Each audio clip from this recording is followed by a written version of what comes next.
Hi, Jen. Hey, Chris, can you hear me okay? Yep, perfect. Perfect. Said that there was an issue with my speaker, but obviously not. Nope.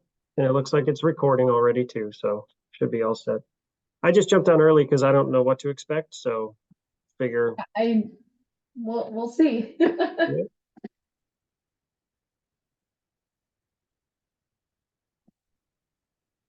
And there's my old friend. Hi, Susan. How are you? Oh, can't hear you. Sorry about that. How are you? I'm good. I'm good. It's great to see you. Good to see you too. Hi, Jen. Hi, good to see you. Good to see you too. We just dug ourselves out of the snow. How much Did did you you get a get? lot? Did you get a lot up there, Chris? I would call this a dud. Boston was supposed to get 8 to 29 inches yesterday, and I think they got rain today. But I've got about 3 inches out here. It's all rain now, though. Oh, wow. I think we got about a foot. Wow. Yeah. Well, thank you for taking the hit for the rest of us. Yeah, but it's funny. They canceled everything around here last night at like 5, just worried. I think everybody just like wanted a snow day after 2 or 3 years of not having one. I think so. They canceled stuff here last night, right and left. Yeah, Minnesota's laughing at us right now. They're like, I know. Hi, Marcia, how are you? Doing well. It is not snowing here. It's actually really sunny and nice out in St. Louis. I love it. You all are the topic of conversation of case competition teams everywhere right now. Yes, yes. St. Louis Children's. Yeah, pretty cool. It is cool. Hi, Well, I Ashley. Hi, think Erica. Hello.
Jen, I think we're going to give another couple of minutes just for people to drop in, and then but we'll go ahead and get started after that. It's good.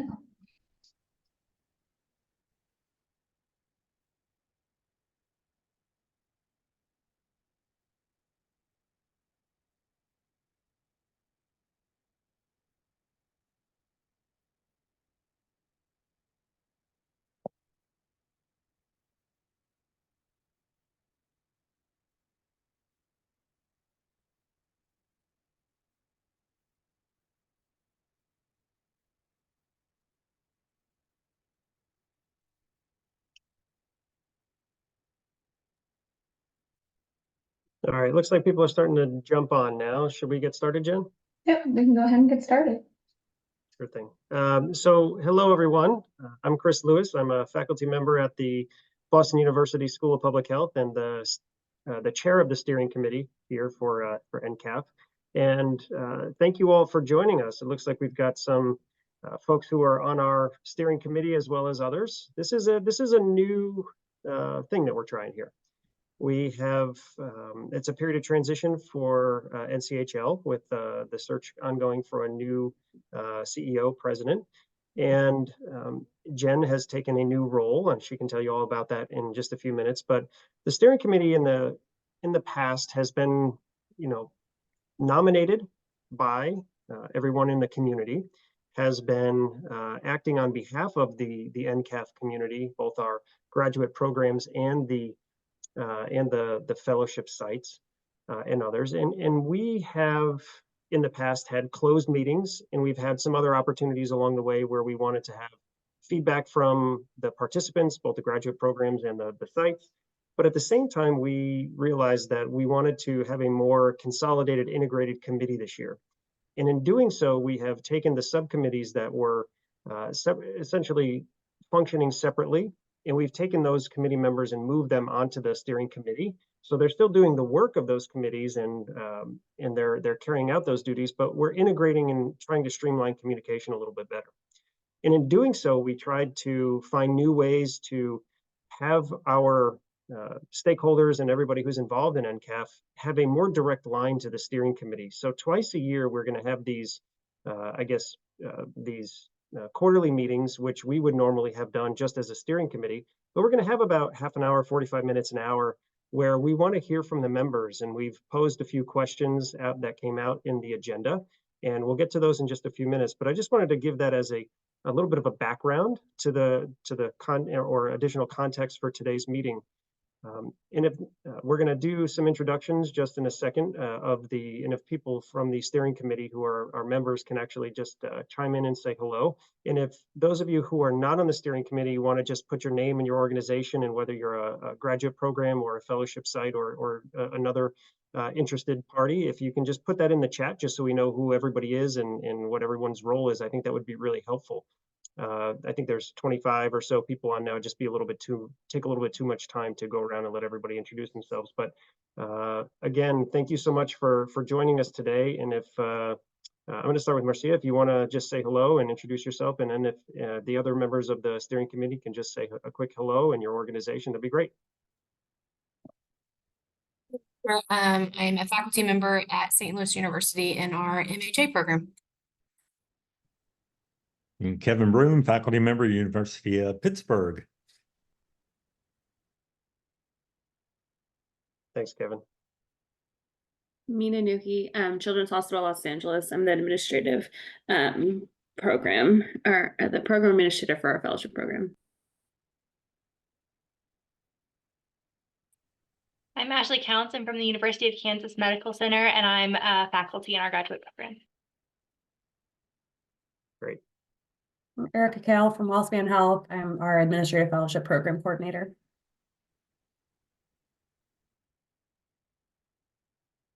Great. Any others? Any other board members? I'm sorry, it's hard to see the whole group at once here. Hi, everybody. My name is Cassandra. I'm from the University of Utah Health in their strategic integration department, and I will be on video in just a moment.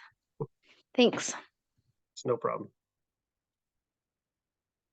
And I'm seeing a lot of real geographic diversity in our attendees today. So thank you all for coming. Any other steering committee members that we may have missed? Yeah, hi, I'm Anna Glazel. I'm from Frederick Medical College of Wisconsin in Milwaukee. And I am the program director for our administrative fellowship program here. My apologies, I'm having some technical difficulties, so you don't get my video today. No worries. Thanks, Annie. All right, so at this point, I'm going to turn it over to Jen and allow her some time to go over some upcoming events before we turn the conversation over to you all through the form of a few, I guess, focus group questions of sorts. Go ahead, Jen. Thanks, Chris.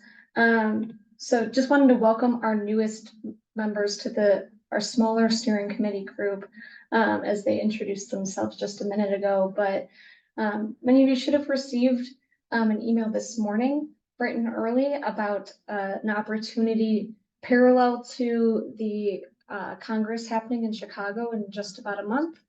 We're hoping to host a session where we're going to talk, strategic planning, looking at the future of administrative fellowships, the evolution of healthcare leadership across both our graduate programs and fellowship sites. So we're offering this Monday, March 25th at the Langham in Chicago. So if you're going to be in town for ACHE, we would love to see you in person and have a panel discussion and opportunity to share some insights with you all from folks across the industry. So I'm going to go ahead and pop the link for additional information, the agenda that we'll continue to update, as well as our RSVP in the chat there. If you have any questions about this opportunity, you can email ncaf@nchl.org or myself. As Chris also alluded to before, and many of you have probably seen, I have taken a newer role within NCHL as the Senior Manager of Leadership Programs. So more overarching, looking at both our LENS Leadership Excellence Network members, as well as continuing to serve you all through the NCAF program. We have hired a new program coordinator for NCAF, so she will be starting actually this Friday. I was hoping she'd be able to join us on this call today, but you'll be able to learn more about her and get to know her through the work that we all do together. I'm not going anywhere, so I'll still be able to answer any questions that you have about NCAF or NCHL generally, but just know that now we'll have two instead of one. So I'm happy to answer any questions you may have during this transition, as well as any questions about our CEO search that is underway as we continue to move that process forward with our board. Any questions on those updates?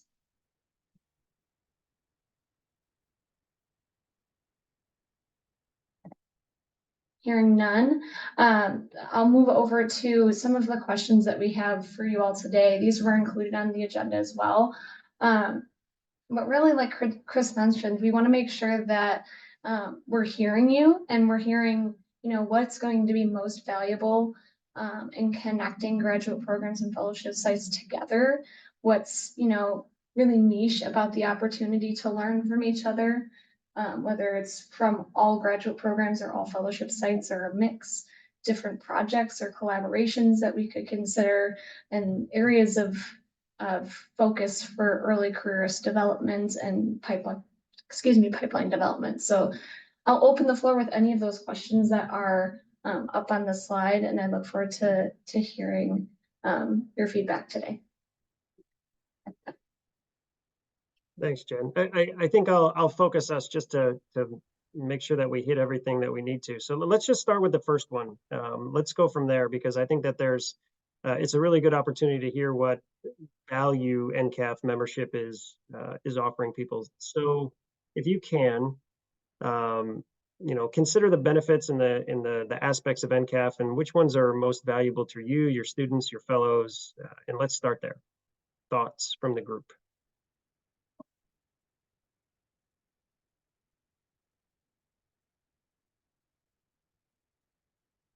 I guess this is where my facilitator skills have to come into play, huh? Susan, would you mind starting us off just with a couple of, while other people think? You came on first, so I figured you were eager to talk. Thanks a lot, Chris. Actually, so what I find most valuable is obviously the use of having the information all compiled into one place.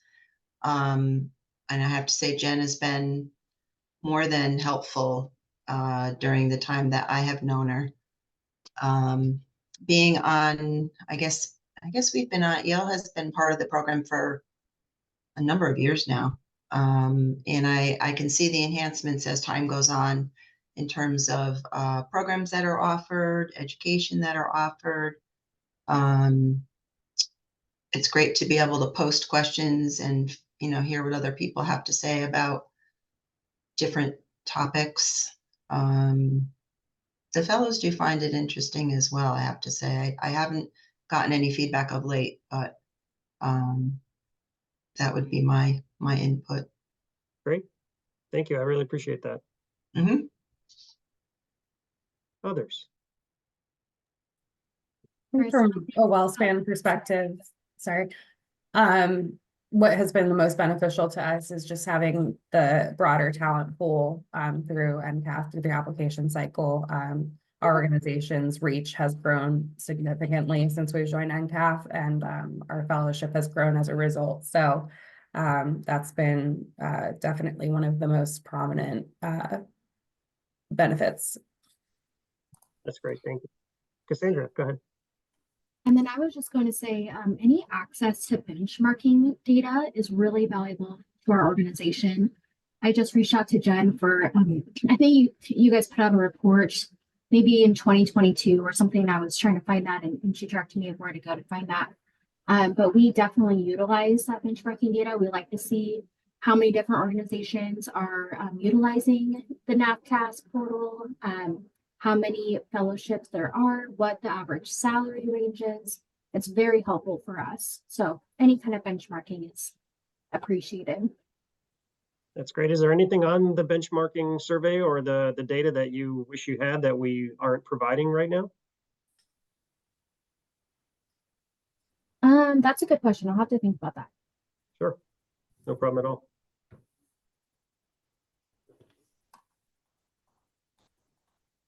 Other benefits that you see as the most valuable? Go ahead, Susan.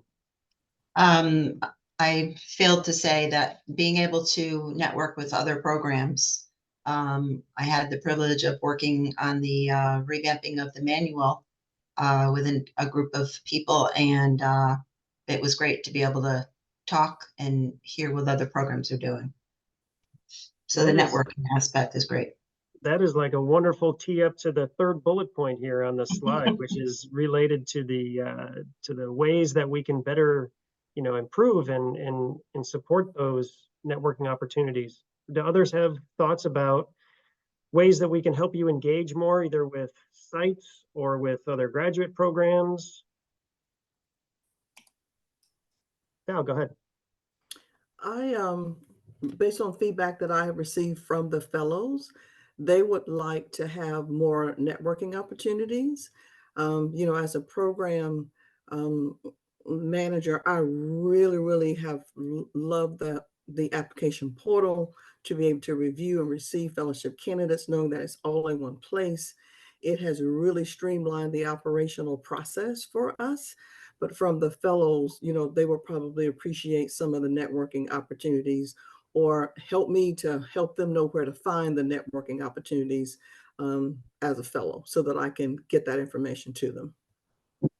Bill, I have a quick follow-up question, and you might not know the answer. I might have to go back to them. Would networking amongst fellows regionally, nationally, does that matter? Just other fellows in general? Is there a preference there? I don't know that there's a preference, but something around, so that they would know in the southeastern area, where the other fellows are, I think would be very helpful to them. Because, in our case, we have one in each market. So there are times that they can feel a little isolated. I think we do a really good job of getting them, the incoming fellow, the one that's doing the second year, helping them to network with one another, but they may want to network with other fellows in their region, or even talk about, some of the projects that they're working on and how they might add value to the places where, they're working. Because, sometimes they struggle with how they demonstrate how they add value. And maybe just having some conversation around that, because, we want to keep them and they want to stay, but, part of their development is helping them to create their branding and their elevator speech about why and how they've added value during their 2-year time with us. Does that make sense? Absolutely. It almost sounds to me like a directory published once a year on like August 1st might be a helpful thing for programs or for fellowship sites to have. I don't, and Jen, I don't know if that's breaching confidentiality or anything, but I would assume that people can opt in if they want to just be part of that, file that goes out to all the fellowship sites every year. That could be something that's relatively easy to do. Absolutely. Thanks for that. Stephen, go ahead. Great to see you.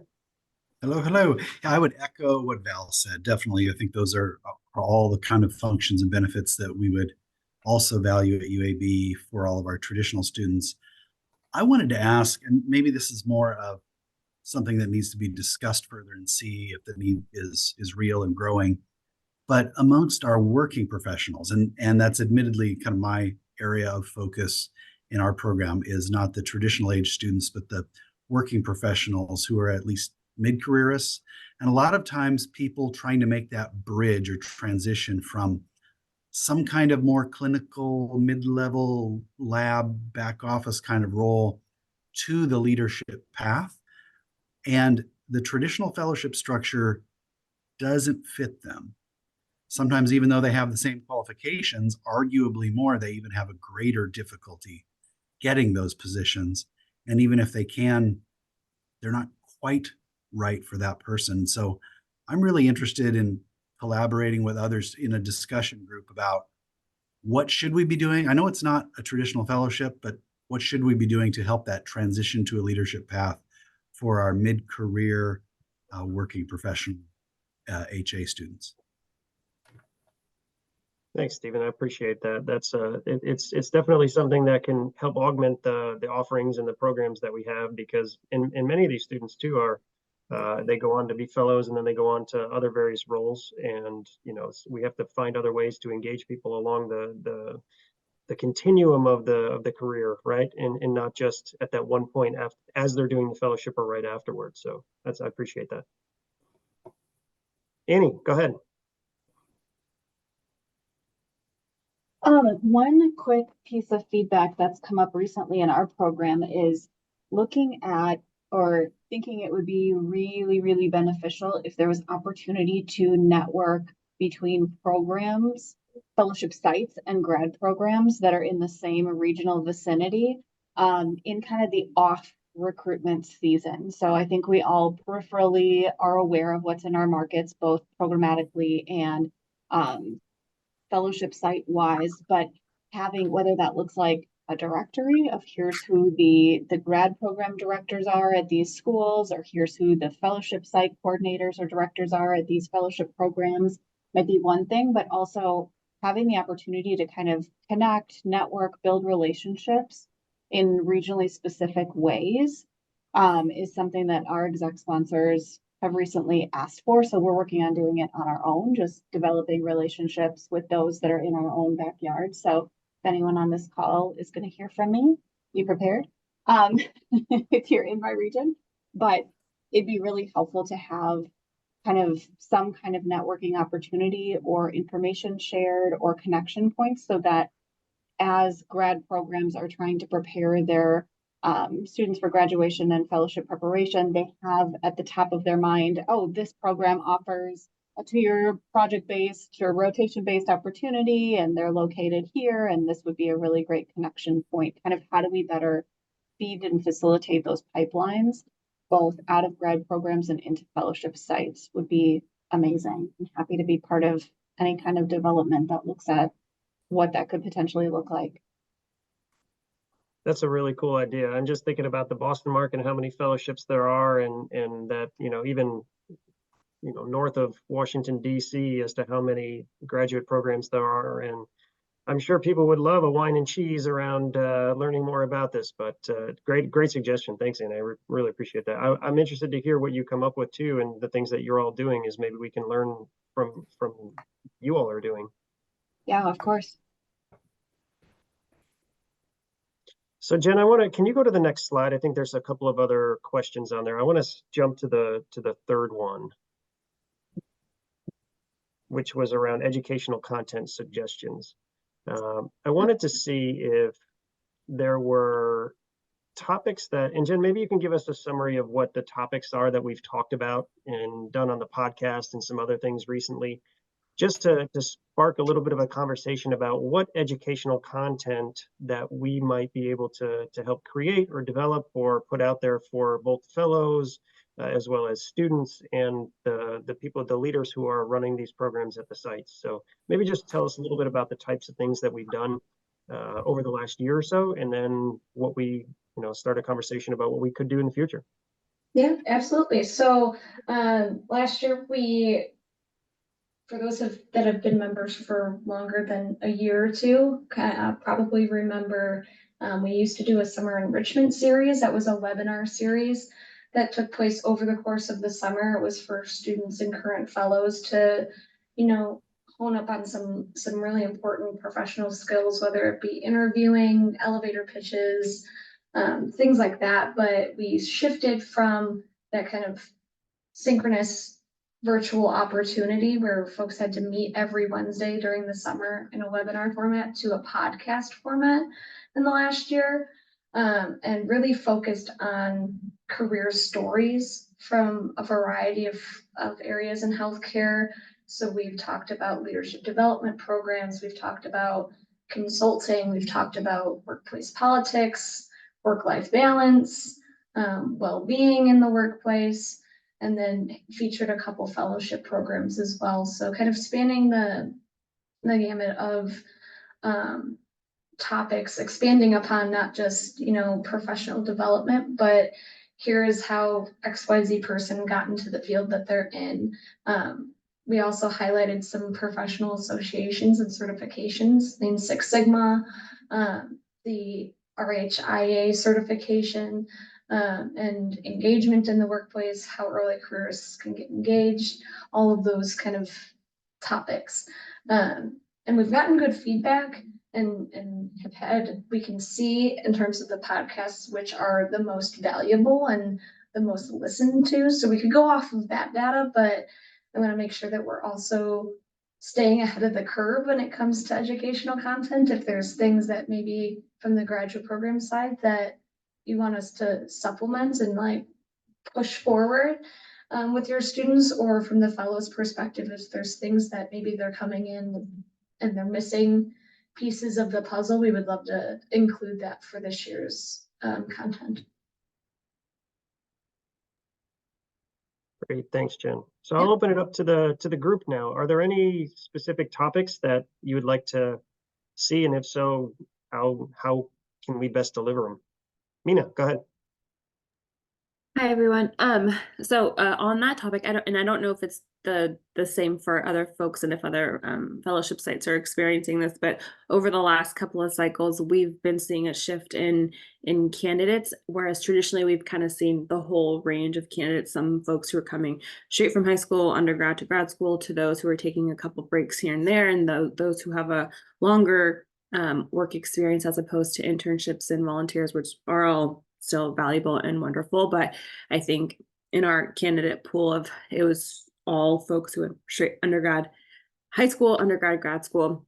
And what we're noticing is that they themselves come in a little bit underprepared. And again, that's what the fellowship is, to kind of build those skills and whatnot. But I think they sometimes struggle with the heat of the moment experiences of kind of more so the project management, program management skills of how to balance so many things across so many different areas.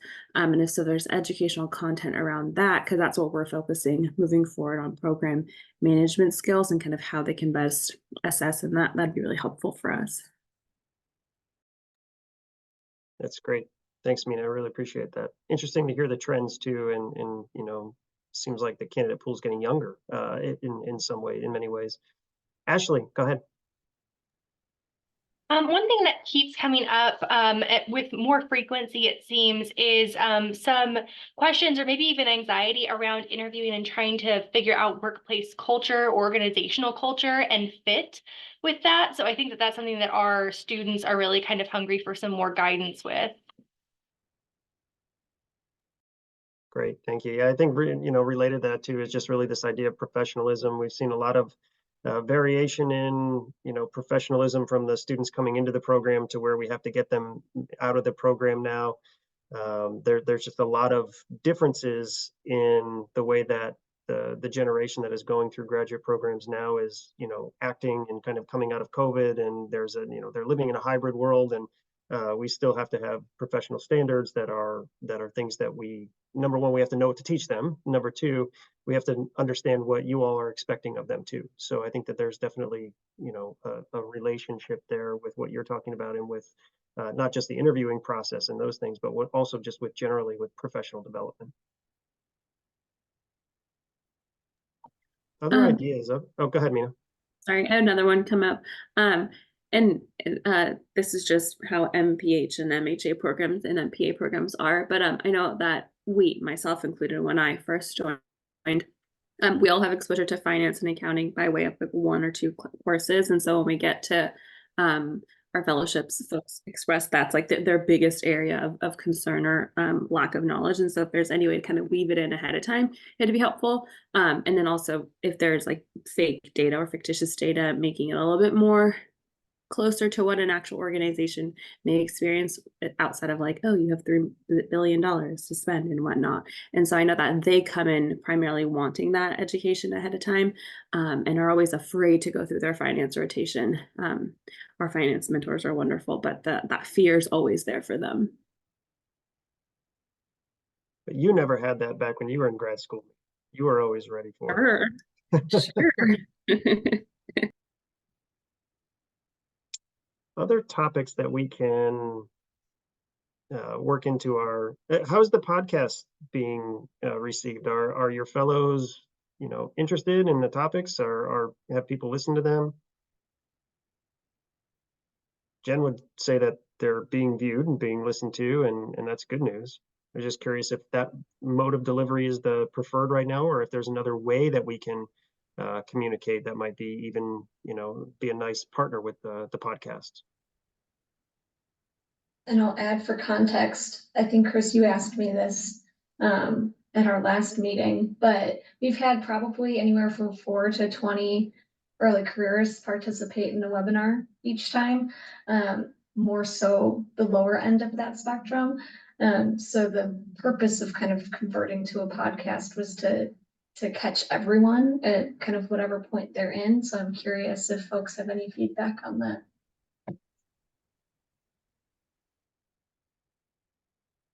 Yeah, there's something about that video. Val, go ahead. Our folks last year received a free account for LinkedIn. And so when people think about webinars, normally they're thinking that there's a specific time that they need to engage. And so, as we speak about this younger generation, it's always this just-in-time kind of thing, just-in-time learning. And so that may be a reason why they may not have time to engage and, based on what time the webinar is available to them, unless it's something that they can listen to later. But I can tell you that through some of the conversations I'm having, that seems to be a preferred modality for them because they can get things anywhere from a minute to, an hour and a half. And based on the situation that they're walking into, they may log into LinkedIn to find something on that specific topic, like a crucial conversation, conflict management, getting ready for an interview where they have to practice for the top 10 most difficult questions to answer, those type things. But for them, it just seems like, what can I grab instantly to take care of the need that I have at the moment? That's great insight. Thank you so much for that. I really appreciate it. It's almost that on-demand need for, I'm about to have a difficult conversation that I've never had before. What Right. couple of bullet points can I use to kind of frame my thinking around it? And that's so important in those situations. It's true. And for, a new fellow, sometimes because, folks know that they're the fellow and they might be eager to help. One of the things that they might run into is actually project management, and how do I manage all the requests that I'm getting? Other leaders have seen that, I can be very helpful. And so, that's probably one of them that bubbles up frequently. This is really helpful to me in thinking about this. And sometimes it's just offering different topics and things, but it's also cataloging and making sure people know where they are, where they can get them at the time that they need them. That might be even more beneficial to getting people to read it or to listen to it or to see it. This is true. Cassandra. I think timing for pushing this educational content is very important. For instance, during application season, really marketing the education content about interviewing about application skills or strategies when applying to fellowships. I think, the podcast is great. It just kind of depends on where people are at in their journey, and what's applicable to them at the time. So I think being very strategic about the timing of this educational content. I also wanted to emphasize, I agree, project management education would be amazing for the fellows that I interact with. Because what I realize is a lot of the times these fellows are coming in and they are having to learn, to your point, Val, how to manage all of these different requests, projects, and that's not the skill we necessarily are needing them to gain in a fellowship. The fellowship is for them to learn healthcare administration and leadership skills and all of that. So if we can get ahead of that, teach them the PMP skills, and then they can go in and tackle any project or requests with the right tools and all of that good stuff, I think they're going to be better served.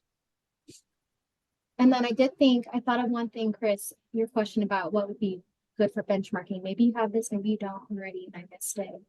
But I don't know how easy this would be, but like average acceptance rate to different organizations. And the reason why I say that is because I talk with a lot of individuals who want to apply for fellowships, and they don't realize how competitive a lot of them actually are. And I have to explain, if you really do want a fellowship, we need to apply to more than one. We need to, apply geographically, diversely.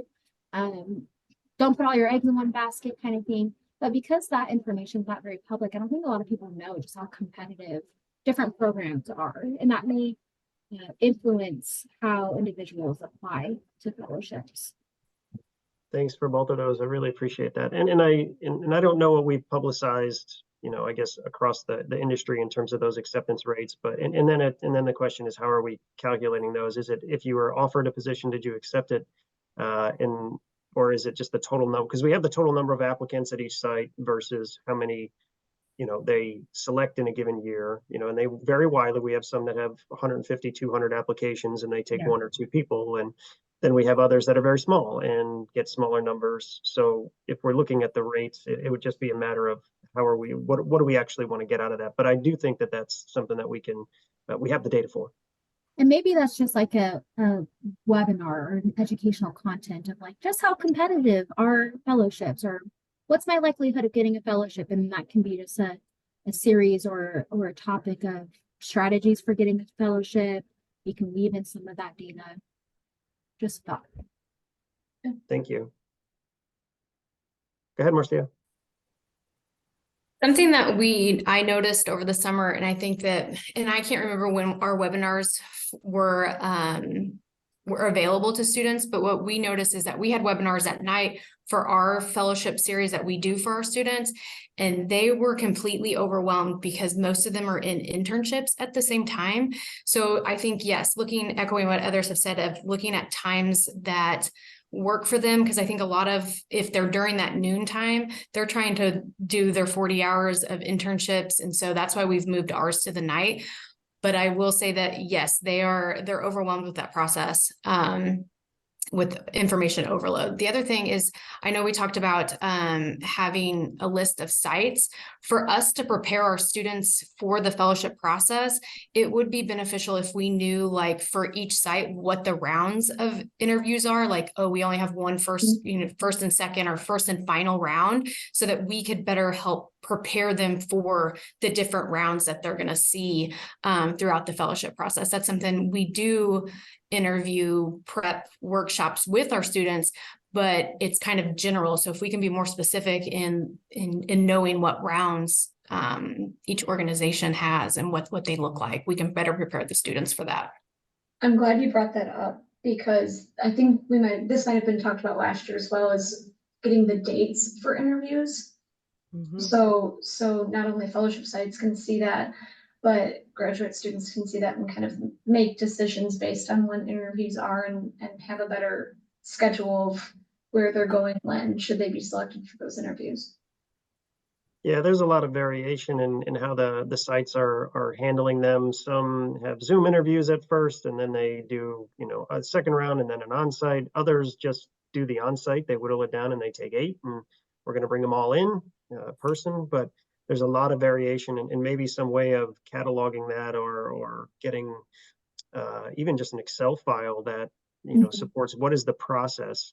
The question is whether the sites would be open to doing that, and whether they want that information out there, and whether that would bring more anxiety to the students who are looking at all this information. You run that, you know, it's a slippery slope, but I do think that more information in general is better. Mina, go ahead. This thought came to mind when Cassandra, you were sharing some thoughts around how folks don't really necessarily know how competitive fellowship programs are.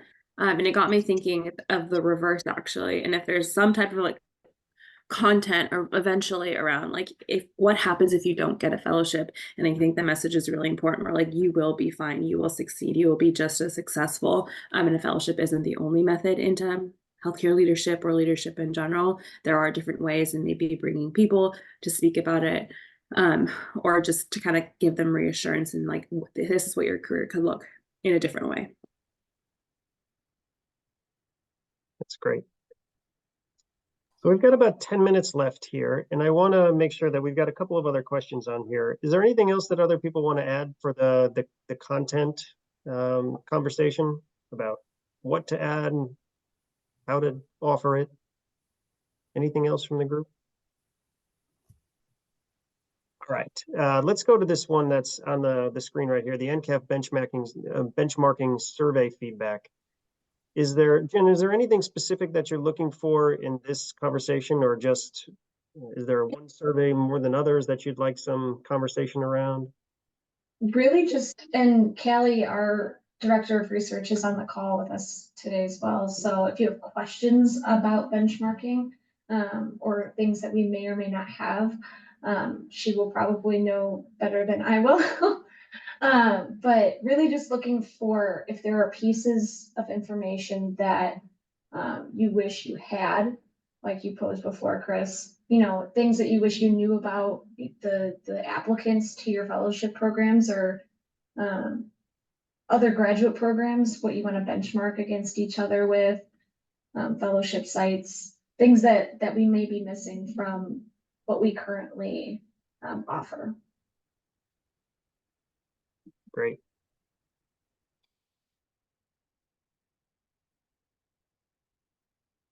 Any thoughts or comments on this? Cassandra, go ahead. Looks like you just came off mute. Sorry, I'll talk this whole meeting if you guys let me. But I'm wondering if you guys have data on which organizations or how many fellows get jobs at that organization after. We do. Okay. Yes, we do. We asked that in, actually, I think maybe multiple surveys, but we ask the fellows if they're planning to stay at their organization after fellowship, because we have a section about their post-fellowship plans. And then I believe we also might have as a question in the site survey as well. We ask them of how many of their fellows are staying with the organization. Awesome. And my recollection is it's a higher percentage that. Yes, it's are pretty given high. offers. Yeah. I want to say like 70-80%, something like that. So It's pretty around high. 80. Yeah. I can't recall how it's trending over time, but that's definitely something that we can look into further if that information is helpful. But yep, we do ask that in our surveys.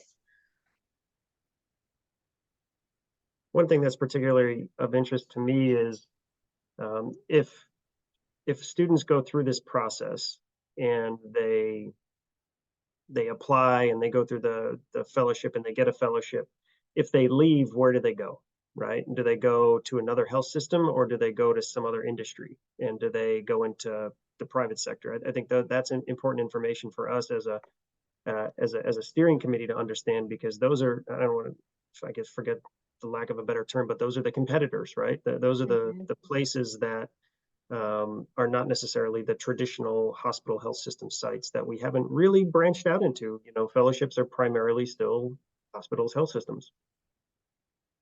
Yeah, and I believe I'm double checking to see if we have that information. I believe we asked them if they say they are not staying at their organization, we ask them where they're going and what they're doing. I'm just looking at the exact wording of it. And I think you didn't mention this, but it's in my mind, it's parallel. We also ask if they received a fellowship offer or didn't, or received an interview offer, like if they didn't accept it, why? And usually they'll say that they chose a different offer, like, or they chose not to pursue fellowships any longer. And so, and we do have some questions about what they pursued in that scenario. So I think both of those cases are helpful, like where people are kind of dropping out of the process, like where are they going, instead of pursuing a fellowship or pursuing a continuing work at their organization or at a kind of traditional health system. Great, thank you for that. Morgan, go ahead. I was just curious, so with that, what is the response rate pretty high as well for getting those responses back in regards to those questions that are sent out? Jen, do you remember the response rate off the top of your head? Off the top of my head, no, but for those specific questions around where fellows are going, like post fellowship, it's been hard to narrow down when they have their decision made or when they, when they're leaving their fellowship and going on to the next opportunity. So actually this year we've pushed that survey back a bit in order to hopefully get a higher response rate for those specific questions. So they have their, next step decision made, whether it's with that organization or not. We can have a little bit more data on that. Great, thank you.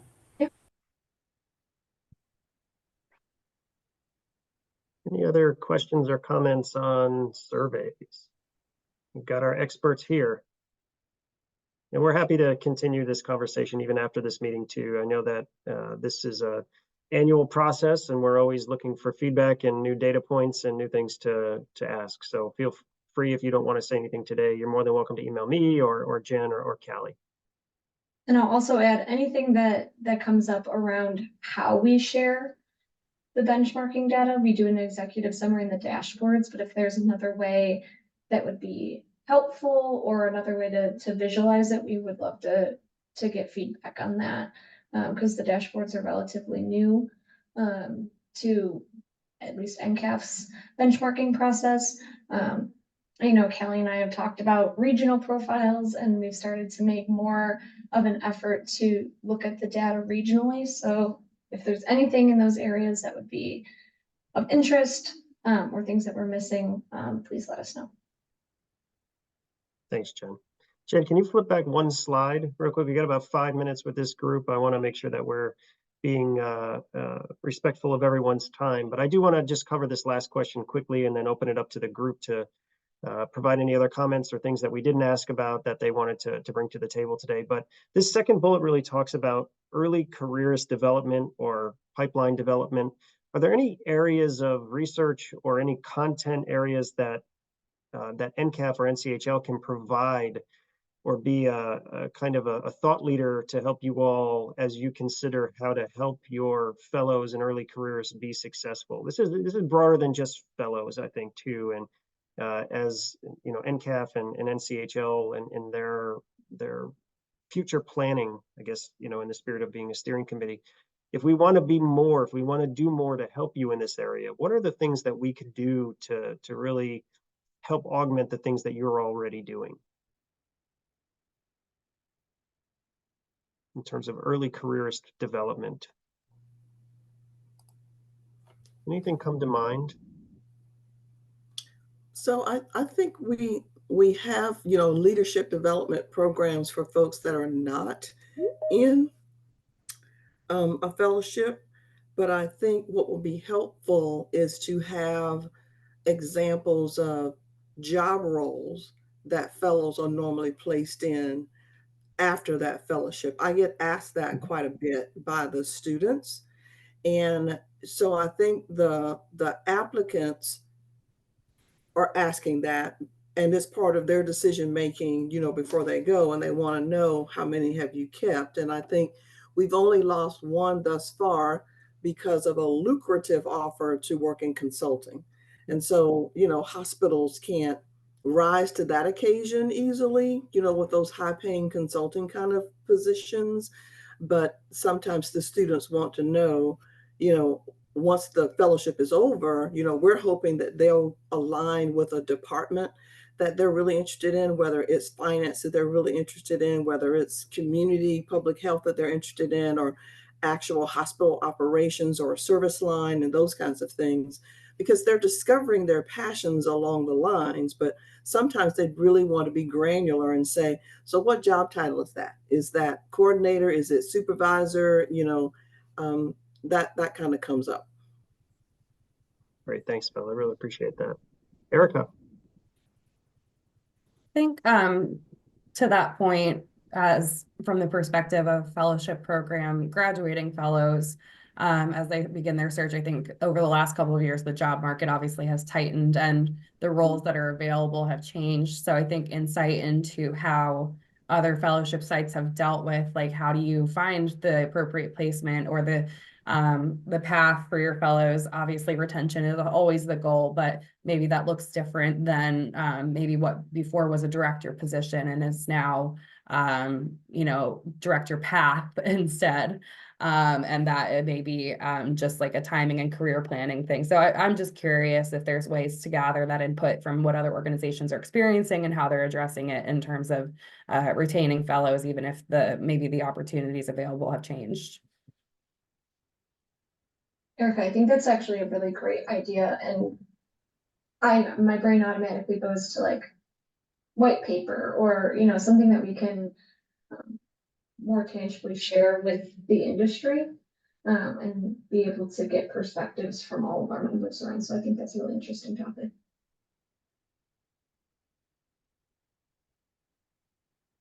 Any other thoughts on that? Should we start a career coaching internal consulting firm here, or is there anything else that it would be of interest? I'm being sarcastic, by the way. I'm kidding. I don't need another job. I was like, come on, Chris, you can't do this.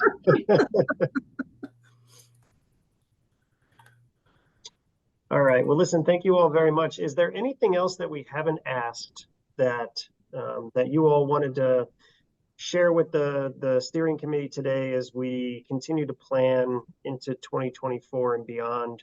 Because I think it's important that this committee has a voice when the new president of NCHL comes in, and we're really trying to organize a number of priorities that the steering committee has heard on behalf of its members, and that we're going to plan to, through Jen and others, put in front of the new leadership just to help them as they start to unpack what the important issues are. So obviously, you know, we have this forum here today, and then in another, I think, 6 months, Jen, or so, we're going to do another one. But you all are welcome to email us anytime. Anything else? Okay. Well, hearing nothing, the folks who are on the steering committee, please stay on. But others, you know, I really appreciate the fact that you joined us today. You're more than welcome to stay and listen in. These are all open meetings, but if you have other things to do, you're more than welcome to. But we're going to carry on with our agenda now. And Jen, I'm going to turn it over to you to kick off the discussion and feedback. So section 4 in the agenda. Yeah, perfect. Let me get my screens all squared away here.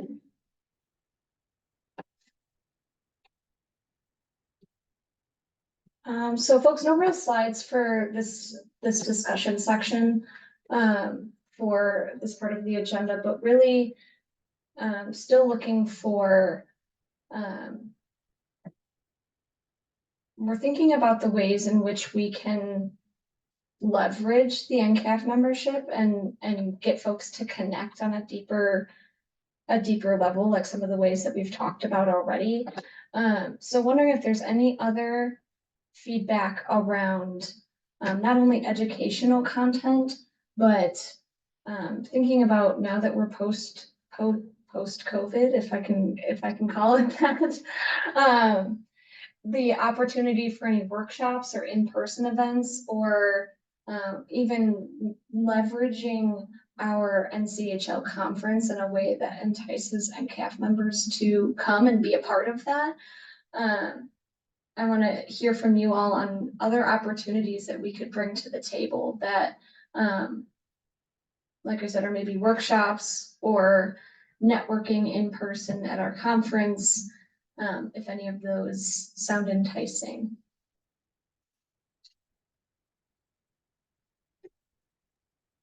I have Jen, one. Jen, Oh, sorry. Jen, Go ahead. are you talking about the conference in November, or are you talking about just in general along the way?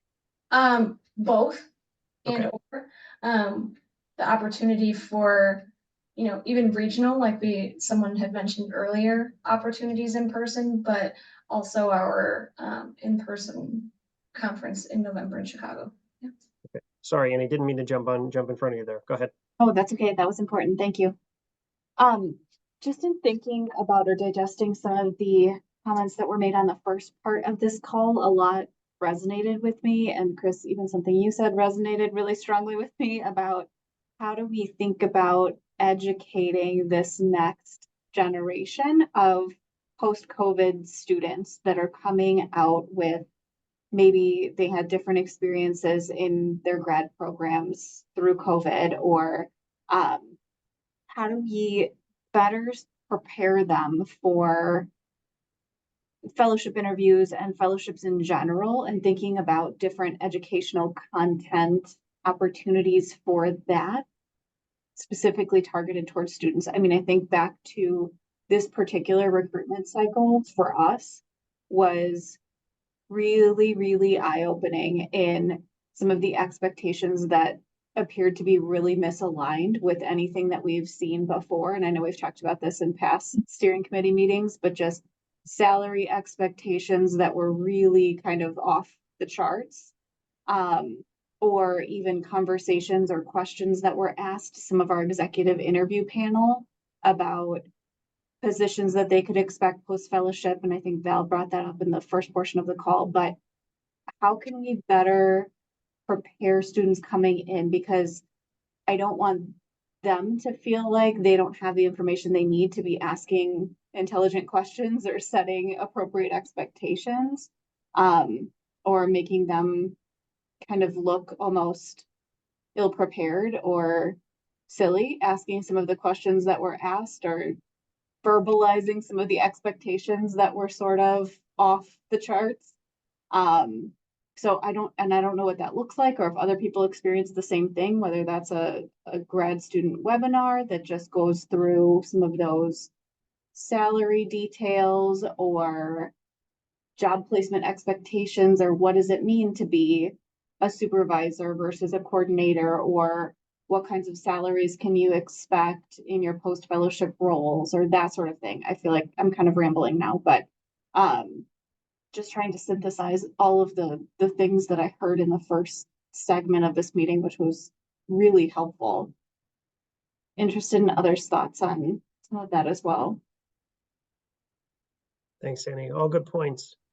Yeah, we've had a lot of discussion about that very topic at this committee over I would say the past 2 or 3 meetings too. And this whole, the geographic variation in salaries and things that are being offered in certain places and in large cities are way different than, just your community hospital and what they can offer in some other area. So there is a lot of education around that needs to happen to the students who are going into this process.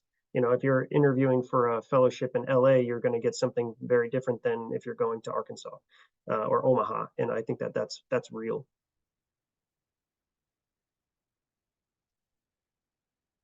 Other comments for Jen? Go ahead, Kevin.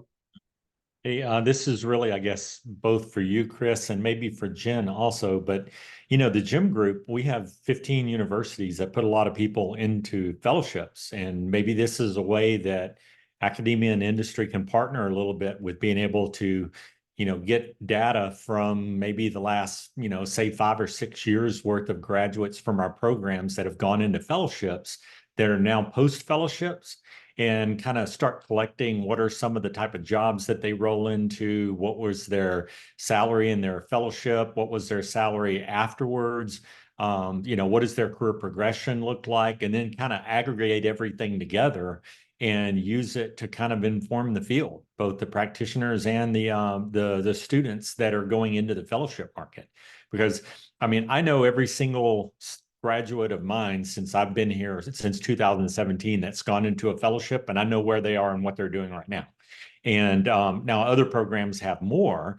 And so it's a little bit of a volume issue for them, but I would think that collecting some of that data and then being able to put it together and do some analysis on it and help inform both the organizations and the students that are going to be going into the market might be a worthwhile way to collaborate.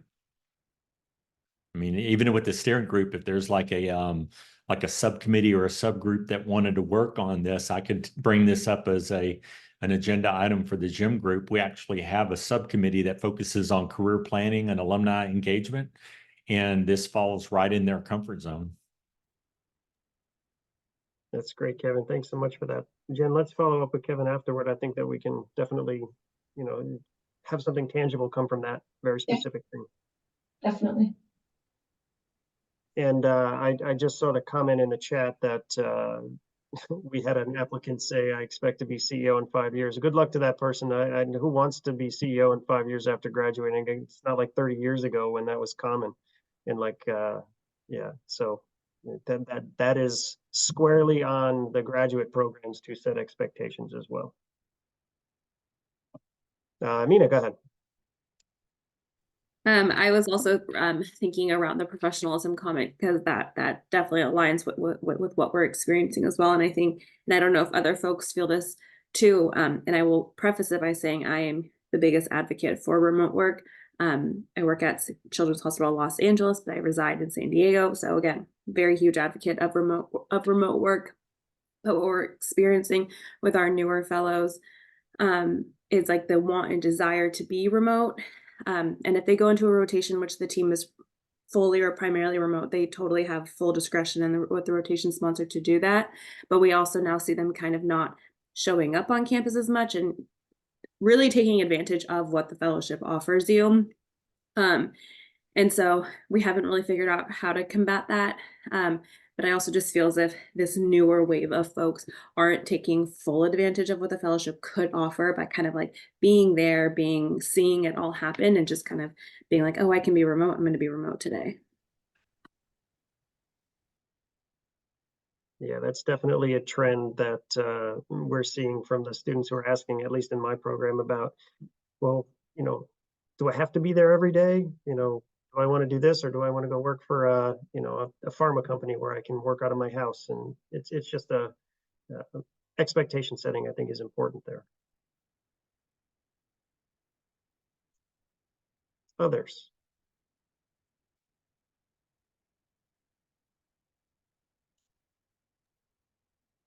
I'll just say this is helpful as we think about not necessarily in-person opportunities, maybe down the line, but even for educational content, it sounds setting expectations for fellowships, for not even fellowships, first time, job post-graduation, what certain professional expectations that we can kind of help standardize across the graduate programs and fellowship sites that are members. Just one last quick thought around expectation setting. The other thing too, that we are kind of reframing some of our recruitment webinars, and how do we say this differently to just frame up our own expectation or expectations for our own applicants. But just one other thing that we noticed this last cycle is, how do we change the conversation around compensation as a whole and compensation packages and the benefits that all come with it? I think it's really hard, and I think we all can probably relate in our first few jobs or early in our own careers. It's the take-home pay that always feels the best. But how do we get that to feel different for candidates and applicants, that it's not just the money coming in your pocket, it's cost of living from where your program is, it's additional benefits, it's professional development, reimbursement, it's conferences, it's signing bonuses, it's all of these other things. And so we're taking that on ourselves as a program, is how do we communicate about this, about ourselves differently, and that this is a full comprehensive compensation package, but also how do we add that into the expectations too, that it's not just about the salary here. And to your point, and I think Mina might have mentioned this as well, but being able to track the fellows over time, because setting the expectation, you may not get that whatever role is in your mind right after fellowship. But if you look at administrative fellows, and I think Kevin, you mentioned, you can track, where all of your fellows are from the past 5 or 6 years.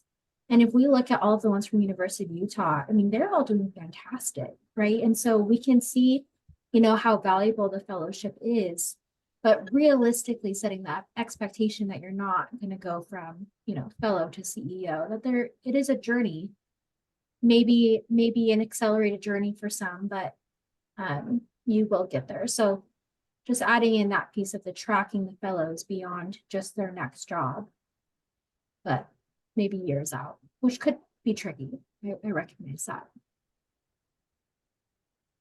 For sure. Great comments on this. Anything else for Jen and for the group?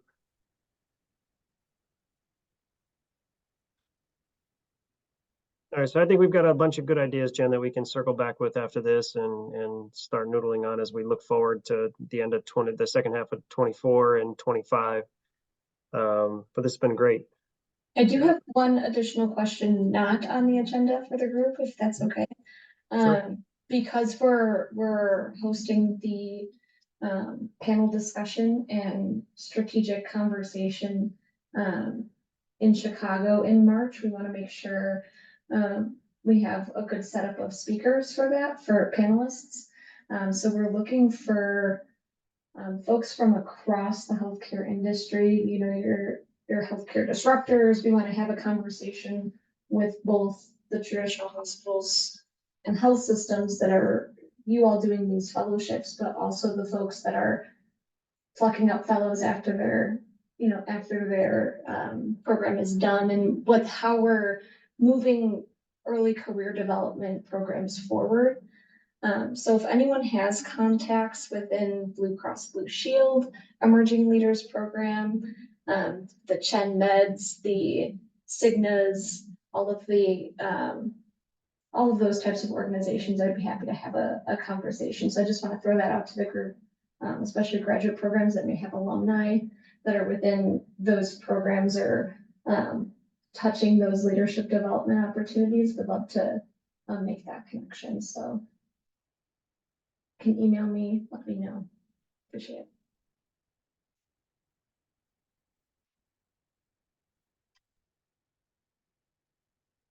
Thanks, Jen. Yeah. And NCAF updates or NCAF scorecard. Yep, just a quick update on the NCAF scorecard side of things. And as we bring on our new coordinator, I think we're going to look at how we can revamp this and make sure that it includes all the information that we kind of need. You'll see we have currently 110 members, 68 fellowship sites, and 42 graduate programs. That is not including some organizations that have not paid their membership for 2024 yet. We're still waiting on some folks to renew their lapsed membership for this year. We do have kind of an even draw in new and dropped members for this year, with the hope that we get at least up to 12 new members for this year. And again, looking at those Chen Meds, the Vizians, folks that are outside of the traditional hospitals and health systems, to bring in another perspective during our fellowship site calls and be able to kind of share some more intentional conversations across the industry. So those are our new and dropped mainly being those that either are not continuing with their fellowship program for this year. They are all fellowship sites, or they are merging with another organization. We have Atrium, Advocate, and will consider rejoining once they kind of have that merger complete in terms of their fellowship programs. But for the most part, it was folks are taking a pause on their fellowship program and budgetary issues. So Any questions on the member scorecard or things that I can explain better? Hey, Jen, at the where it says new in 2024 and has 6-1 and then 7, what is the 6 and what does the 1 mean? So the 6 is fellowship sites and the 1 is a graduate program.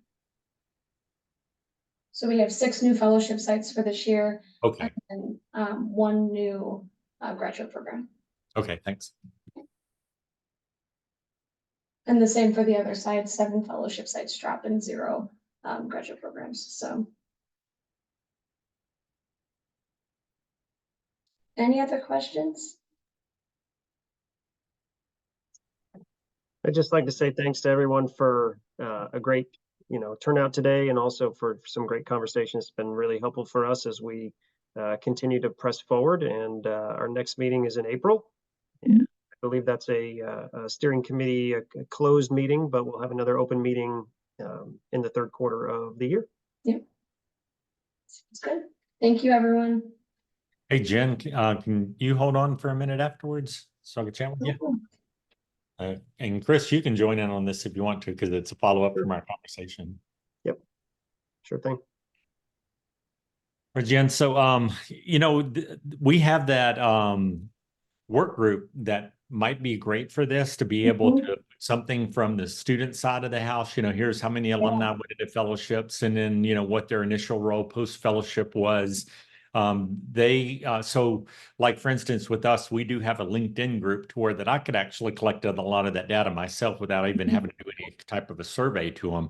But if we wanted to go into things like, how much did you earn in your fellowship, how much did you earn in the first postgraduate job, that'll require a little bit going out and collecting the data and bringing it back. And